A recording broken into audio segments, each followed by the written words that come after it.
My name is Ethan Caldwell, and for most of my life, I never cared much about the word HOA. I thought it was just something suburban. Homeowners dealt with. Rules about lawn height, mailbox colors, maybe the occasional fine for parking a truck on the wrong side of the driveway. I never imagined it would turn into a full-scale, legal war over hundreds of acres of land that had been in my family for generations. I own a ranch in Montana, just outside a small town where the mountains meet open valleys. It isn't just a house, it's land, real land. Rolling fields, forest edges, a creek running through the northern side, and miles of private trails my grandfather once used for cattle and horseback riding. He bought it piece by piece over decades, long before the area became attractive to developers. Back then, nobody cared about this land. It was just wilderness. But times changed. The town grew. New housing developments started appearing on the edge of the valley. And eventually, those developments formed an HOA called Silver Creek Community Association. At first, I ignored them. They were on the far side of the property line, more than a mile away from my fence. I assumed we would never interact. I was wrong. It started with a letter, a polite, professionally written HOA notice informing me that the board had approved a community recreational trail expansion project, and that part of the planned trail would pass through unused portions of my ranch land. The letter suggested that since I was not actively developing that portion of the land, the HOA believed it would benefit the broader community. I remember reading that line twice. Benefit the community. On my land.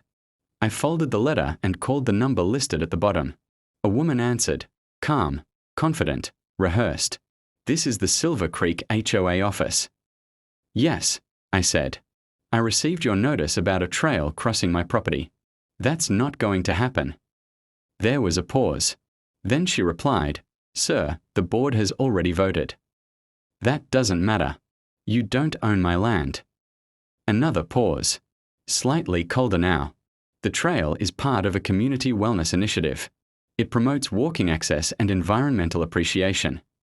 I appreciate that, I said, but it won't be on my property. She ended the call politely, but I could hear the shift in tone, the moment where disagreement became irritation. I should have known it wouldn't stop there. 2 weeks later, I noticed survey flags on my northern pasture, bright orange markers, then wooden stakes, then small, spray-painted lines across grass that had never been touched by any outside authority.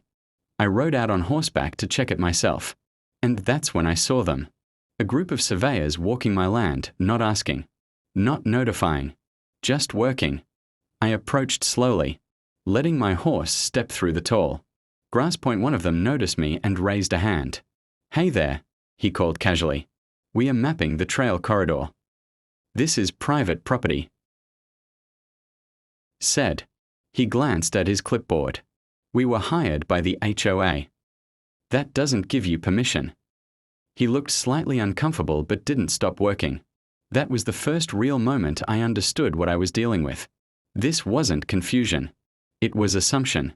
The assumption that rural land was flexible, negotiable, open to interpretation, if enough people voted for it. I dismounted. I want every one of you off my land in 10 minutes. They didn't argue, but they also didn't fully leave. And that told me everything I needed to know. That evening, I called my attorney in Denver. I explained everything, the letters, the survey stakes, the presence of contractors. He was quiet for a long time. Then he said, they are attempting preemptive possession without legal easement. What does that mean? It means they're acting like they already own access rights they don't have. I leaned back in my chair. So what do we do? He replied, we document everything. Then we stop them legally. I didn't realize then how far this would go. Over the next month, the HOA escalated. First came community emails claiming that my ranch land was historically used as a walking corridor by early settlers.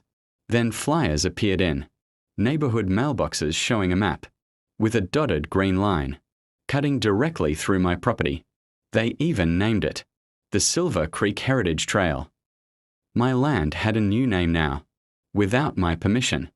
I responded with a formal cease and desist letter. Clear, direct, legally reviewed. No emotional language. Just facts. Ownership. Trespass. Liability. That should have ended it. It didn't. Instead, the HOA called a town hall meeting, and I was invited to attend. I went. The community center was packed. Dozens of residents. Some curious. Some hostile. Some indifferent. At the front sat the HOA board, and in the center was their president, a man named Harold Benson, retired engineer, confident voice, careful phrasing, the kind of man who believed spreadsheets could override boundaries. He started the meeting by saying, "We are here to discuss community, access to natural land that has been unnecessarily restricted." Then he looked at me. As everyone knows, Mr. Caldwell owns the ranch land in question. A few heads turned. I stood up. "That's correct," I said. He nodded. "And we believe there is room for cooperation." "There isn't," I replied. A murmur moved through the room. He continued anyway. The trail would only cross a small section of unused pasture. It would bring economic and recreational value to the entire community. I opened my folder and placed a map on the table. "This pasture," I said, pointing, "is part of a registered grazing system. It is not unused. It is privately managed agricultural land, and no portion of it is open for public access." Silence. Then someone from the audience shouted, "It's just land. Nobody is hurting anything." That's when I realized this wasn't just an HOA issue anymore. It was perception versus ownership, and perception was loud. Ownership was quiet. The turning point came when I returned home one morning and saw fencing materials delivered to my boundary line, not inside the property yet, but ready, waiting. That was deliberate. A message. "I called the sheriff," I said to my foreman. He nodded. "About time." When the sheriff arrived, he didn't speak much at first. He walked the boundary, checked the stakes, reviewed my documents. Then he turned to the contractor supervisor. "Do you have permission to build here?" The man hesitated. "From the HOA." The sheriff shook his head. "That's not permission." That was the moment everything shifted. The HOA's entire project stalled. But instead of backing down, Harold Benson doubled down. He claimed procedural misunderstanding. He claimed community intent. He even suggested the property lines were outdated. That was a mistake, because my attorney had already filed updated surveys with the county. And once official records entered the system, arguments stopped mattering. Facts took over. The final confrontation happened at the ranch itself. The HOA board arrived with 2 lawyers, a contractor, and a surveyor they hired to review discrepancies. I stood outside my main gate waiting for them. The sheriff was already there. So was my attorney. Harold stepped forward. "This is unnecessary escalation," he said. I replied, "You crossed private property lines and attempted construction without easement." He tried to respond, but the sheriff interrupted him. "Show me legal access documentation." There was none, just silence, and that silence ended everything. Within weeks, the HOA project was officially terminated. Fines were issued, contracts voided. The so-called Heritage Trail was removed from all maps, and my land returned to being just what it always was: private, quiet, untouched. Months later, I rode out to the same pasture where it all started. No stakes, no flags, just wind moving through grass. And I realized something simple. Most conflicts like this don't start with greed. They start with assumption. Someone assumes land is flexible. Someone assumes permission is implied. Someone assumes silence means agreement. But land doesn't assume anything. It just belongs. The end.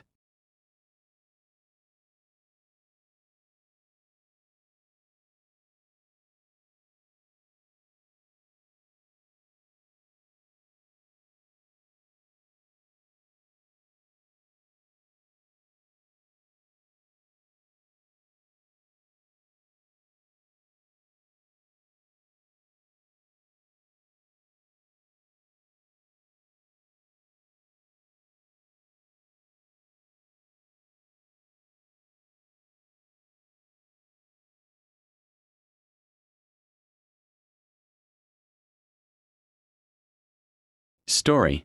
When I bought my property in Cedar Ridge Estates, everyone told me the same thing. Good luck with the HOA. I laughed it off. I've dealt with difficult neighbors before. How bad could it be? Turns out, much worse than I imagined. My name is Ethan. 3 years ago, after selling my software company, I decided to leave Chicago and move somewhere quieter. I wasn't looking for a mansion. I wasn't looking for a golf course. I wanted peace. What I found was a beautiful 10-acre lakefront property tucked behind a private road in a neighborhood called Cedar Ridge Estates. The property had something unusual. The previous owner had retained ownership of the access road that crossed the front of the subdivision decades earlier. Most residents didn't know it. The HOA certainly didn't seem to know it. And honestly, neither did I at first. I discovered it only after reviewing every document during closing. The road, the lakefront lot, the maintenance easement, everything belonged to my parcel. The neighborhood had legal access rights, but ownership, that was mine. At the time, I didn't think it mattered. That assumption would eventually save me. For the first year, things were quiet. I paid my dues, maintained my property, waved at neighbors, stayed out of politics. But every HOA eventually reveals itself. Mine started with warning letters. 1 week I received a violation notice because my mailbox was too rustic. A month later they complained my boat dock was visible from certain homes.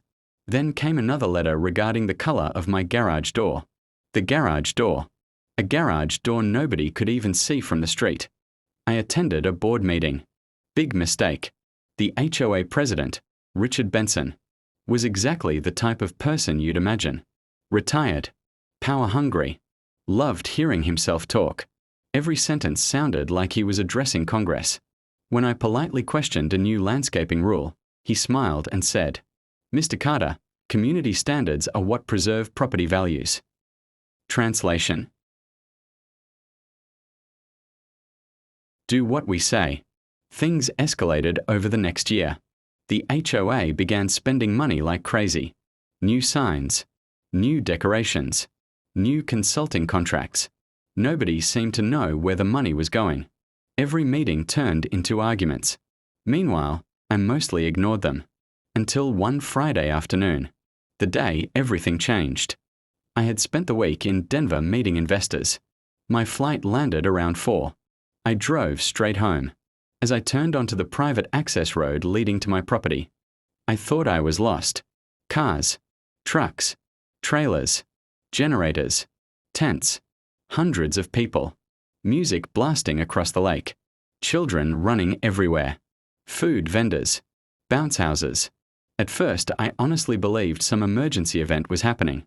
Then I noticed the banner. Cedar Ridge HOA Summer Festival.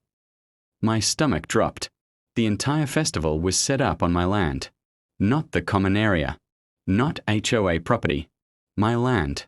My private lakefront lot. And nobody had asked permission.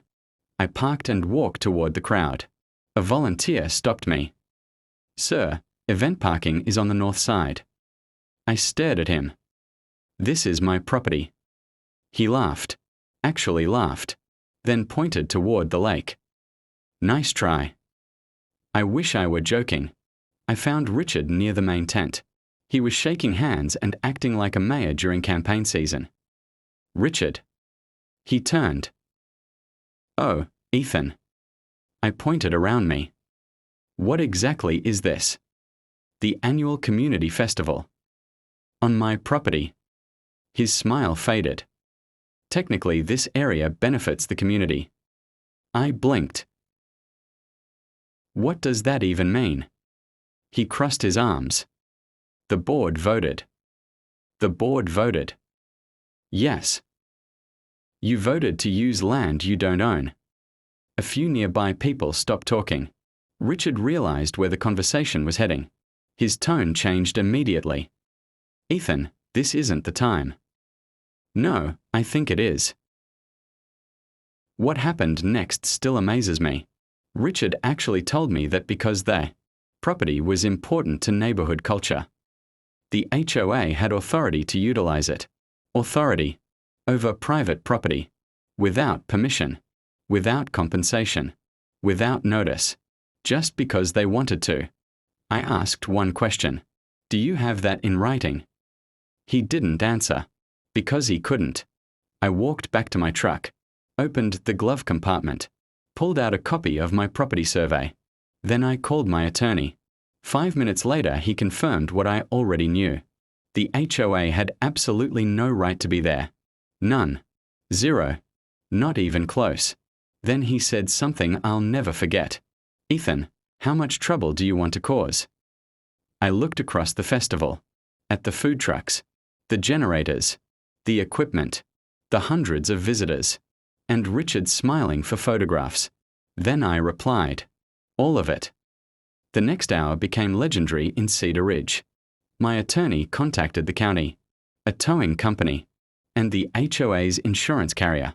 Simultaneously, the insurance company panicked first, apparently hosting a public event on property you don't own creates a few legal problems, especially when nobody obtained permission, especially when alcohol is involved, especially when children are present. Within 40 minutes, the insurance carrier demanded immediate shutdown. Then county officials arrived. Then law enforcement. Then the real chaos began. Richard kept insisting everything was a misunderstanding. Unfortunately for him, documents don't misunderstand. Property records don't misunderstand. Surveys don't misunderstand. The county official reviewed everything, then asked a simple question. Who authorized this event? Richard raised his hand. That was the moment I knew he was finished. The festival ended before sunset. Food trucks left. Vendors packed up. Parents loaded kids into cars. Workers dismantled tents. And then came the best part. Nearly 20 HOA-owned vehicles remained parked on my property.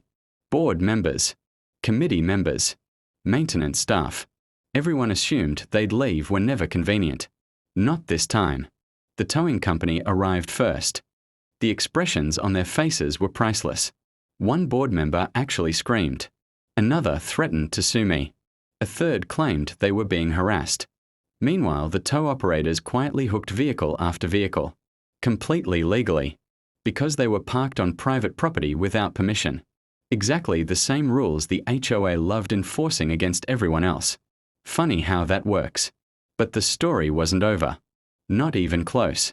Because once residents learned what happened, they started asking questions. Lots of questions. Who approved the festival? Who signed the contracts? Where did the money go? Why didn't the HOA verify ownership? Why had nobody checked legal records? The answers were ugly. Very ugly. Over the following months, independent audits revealed years of financial mismanagement, questionable spending, unauthorized projects, missing documentation. Nothing criminal. At least not that anyone proved. But enough to destroy trust completely. Board elections arrived. Every incumbent lost. Every single one. Including Richard. By overwhelming margins. A few weeks later, I received a letter. Not from the HOA. From several neighbors. Inside was a handwritten apology. Dozens of signatures. Most residents hadn't known the truth. Many assumed the lakefront area belonged to the association. Others believed the board had permission. They felt embarrassed. Honestly, I appreciated that, because my problem had never been with neighbors, only with people who thought authority meant ownership. Today things are different. The HOA still exists, but it operates within actual legal boundaries. Imagine that. The annual summer festival still happens every year, just not on my property. And every invitation includes a line that makes me smile. Hosted with proper permissions and property authorization. I may have inspired that sentence. Sometimes people ask whether towing those vehicles was excessive. I always give the same answer. If I had parked 20 vehicles on HOA property without permission, what do you think they would have done? Exactly. The difference is, I simply played by the rules they claimed to believe in. And when the dust settled, they learned a lesson they'll never forget. Just because you have power doesn't mean you own everything around you. And if you're going to take over someone else's property, you should probably check who owns the road first.